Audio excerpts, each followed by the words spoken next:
What is going on, guys? Thank you guys for tapping into today's podcast. My name is Ryan Prendez, or Ryan the Crypto Guy, and this is my business partner. I'm Nestor Sanchez. We appreciate you guys for hopping on to today's podcast. You can find me at Crypto Delo. And we are the Master Nodes. Thank you guys for tapping in. Much appreciated, as always.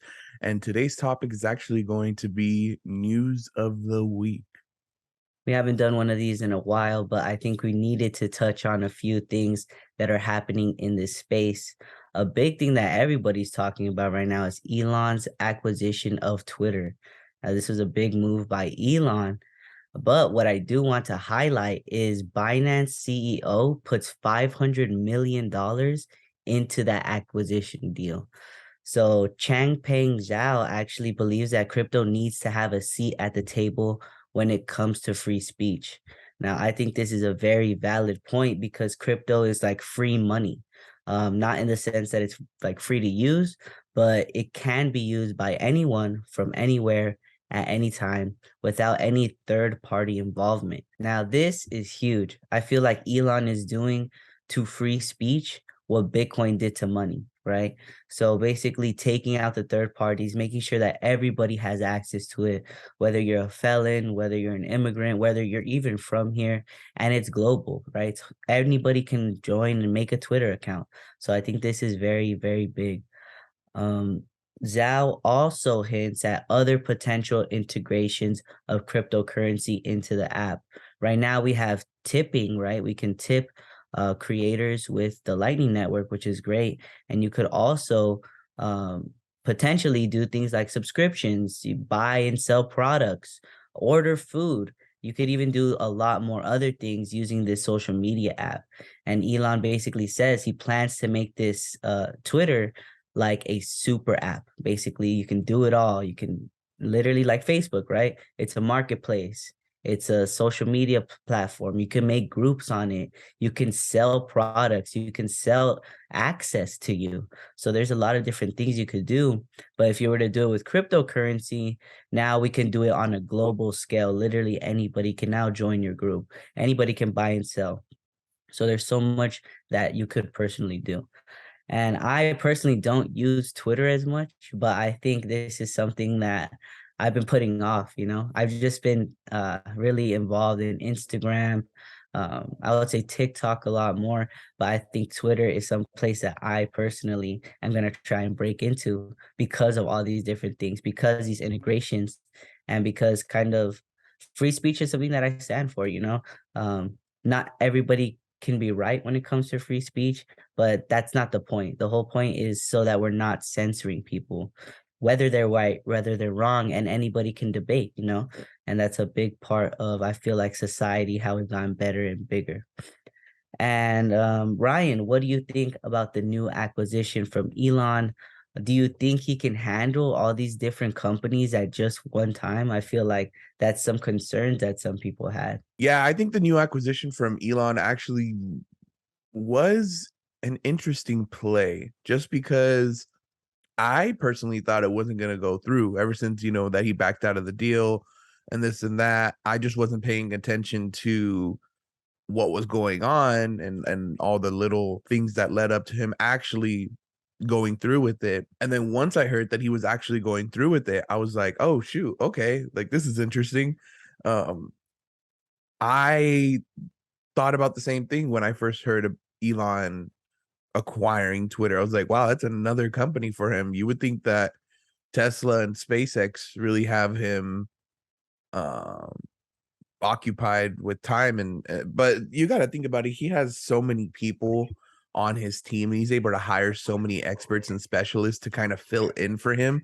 He doesn't necessarily have to be everywhere all at once, Yeah, although it what's is. crazy, sorry, No, go but ahead. what's crazy is it's not just SpaceX and Tesla. He also has like the Boring Company, I think Solar City, and then now this is Twitter. So that's five companies at least. I don't know if he has other ones, but yeah, you like you're saying, I think it takes a lot of support, right? It's Mhm. not just Elon doing everything. I think he does a lot, but I don't think it's like just him holding it down. Yeah, exactly. I think that he has a small group of advisors that he probably goes to that is in charge, really, in the head honchos of each group or each company. And then those are the ones that he sits down with. And if he needs to attend like regular board meetings or, company meetings, then he does so. But just like when you see Jeff Bezos walk into an Amazon warehouse, everyone's excited to see him, and everyone's like, "Oh shoot, Jeff Bezos is here," because he's not always at these warehouses or at these board meetings or in these public spaces. He has a small group of advisors, most likely, that attends these meetings for him because he's so wrapped up with everything else and envisioning more for these companies that, especially that Bezos owns. I'm pretty sure for Elon, it's the same way.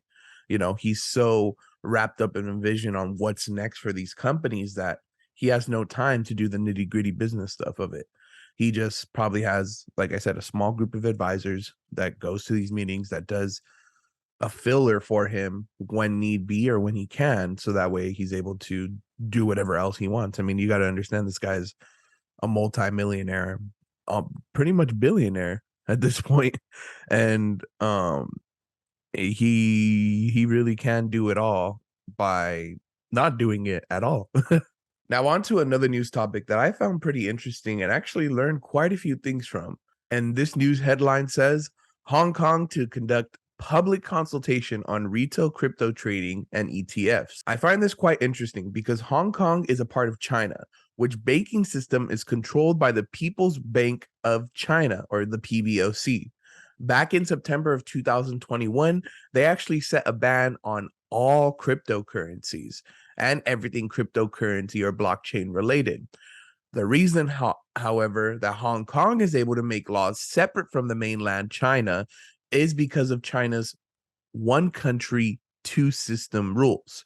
I didn't know that they had this, but when Hong Kong was given back to China by the Brits in the late 90s, Hong Kong was granted what is called Special Administrative Region, or SAR, which gave them the ability to create laws that may contrast to mainland China's. Hong Kong Securities and Futures Commission is actually set to conduct a public consultation now on how to give retail investors access to digital assets. Access to crypto, however, is limited to investors with portfolios of at least 8 million Hong Kong dollars, which is equivalent to currently 1 million USD. In addition, Hong Kong's regulator said it is open to future reviews on property rights for tokenized assets, the legality of smart contracts, NFT ownership, and ETFs. Interestingly enough, the ETFs will actually open the floor to more cryptocurrency investors. Right now, it's very limited to a select few in Hong Kong, and that's because of the 8 million Hong Kong dollar portfolio rule. I had a question for you. You said Hong Kong dollars. Did they not use the yuan? No, that's because of China's one country, two systems rule. So they have its own currency, like Hong Kong? Yeah, so because Hong Kong has a special administrative, or is a special administrative region, they actually have their own issuance of their own banking system. So right now you have the People's Bank of China that control China's, like mainland China's finance system. And then in Hong Kong, you have a special system that controls Hong Kong's financial system. And one part of that is Hong Kong Securities and Futures Commission. So they have certain commissions within their city itself that actually run as its own government. Essentially, it's crazy to think about because Because with they kind of like do their own laws and stuff too, right? yeah, Basically. yeah. And that's because that goes back to the special administrative region that they were granted in the late 90s. Yeah. And I think that's caused a lot of problems, huh? Oh Because yeah, like definitely. in terms of like China wanting to take it back, I heard like there was like big riots over that and stuff like that. So it's definitely pretty interesting. Yeah, this is a very political move, and I think that it's going to create a lot of disruption in the country as a whole. Because think about it, ETFs will open up the floor to more cryptocurrency investors. This eventually will lead to more people getting access to cryptocurrencies. which will may disrupt actually China's financial institutions like in general, just as the way it could disrupt the US's financial institutions. I have no doubt that it'll disrupt China's as well. Really, any countries, because crypto was made to be your own bank. Although they may have super restricted limitations in countries like China, I think that it could lead to a lot of possibilities. Yeah, and I think with an ETF, it's gonna be very played down, I would say. Like, I don't think the disruption would be that much because it's just an ETF. I Mhm. don't think they'll actually give them access to the cryptocurrency to the point where they can, you know, move it, put it in their own wallets, but it's gonna be you're buying an ETF of the Bitcoin, of Ethereum, Yeah, whatever yeah, that ETF is actually selling, whether it's just specifically Bitcoin or like a mixture of other cryptocurrencies. Like, I think that's why they decided to do it like this too. Because in the US they started an ETF as well. But I know that we're already a little bit more ahead in terms of we have actual access to our own cryptocurrencies. We could decide to move it off exchanges. I don't know if they will have that kind of luxury just yet. yeah. I think that's one limitation that they will see coming across their table. Now in terms of China, like, banning cryptocurrency, and Hong Kong saying, we're going to go ahead and not ban cryptocurrency, we're actually going to allow it in our city. Do you think that could create a conflict of interest, or do you think that could create some tension within China itself and force China to kind of be like, "Oh, you know what? Okay, no, we're gonna loosen our rules on cryptocurrency again." Yeah. I think China is definitely in the position where it's teeter-tottering like the line between, oh, let's have it or let's not have it. Mhm. And I think this is just gonna be one of those things where it's like, okay, it's on the pro side, you know? This is gonna definitely push it. I think it's very hard to stop innovation. I saw this video with Curtis Cobain saying like, um, when they came out with cars, like there was everybody was trying to stop cars from just going on and being the main source of transportation. There was regulations, there was, buggy companies, there was different things that were kind of like pushing away the movement from cars. But at the end of the day, they got integrated. So I think it's gonna be like governments that are kind of I would say not in the future yet. They're not looking in the future yet, and they're gonna just be taking these hits.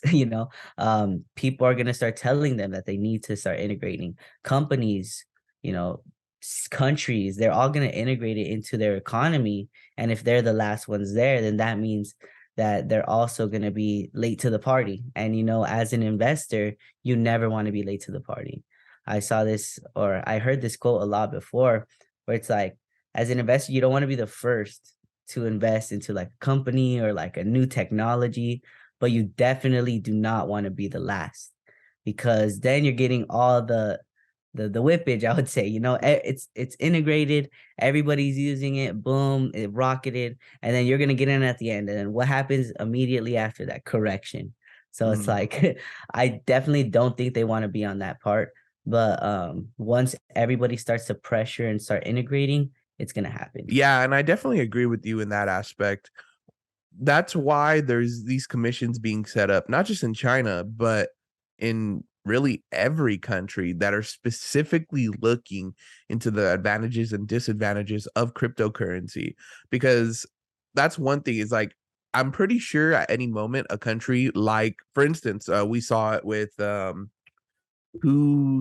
Salvador legalized cryptocurrency as legal tender, or Bitcoin, I'm sorry, specifically as legal tender within its country. And really, we saw them as the first. We saw them jump the gun, and they're like, no, we're going to go ahead and legalize it now because we need it now. It's helping with our inflation. But I think that's what all the countries may have wanted to do in an ideal situation, but they couldn't, because they have to worry about investors, and they have to worry about their economy as a whole. If all their money is now moving to this new asset that they have no control over, that's a problem, because where are they going to be able to recoup those lost funds? And so because of that, that's why they're setting up these special commissions. That's why they're setting up regulations. That's why in the United States you're seeing a crackdown with the SEC, because they're really trying to get a grip and hold on this before it's out of their hands. They don't want it to be out of their hands, because that's a flow of money going away from them. They're trying to get money back to them. So I think that, like what happened with the automotive industry, it eventually took over and really changed the game.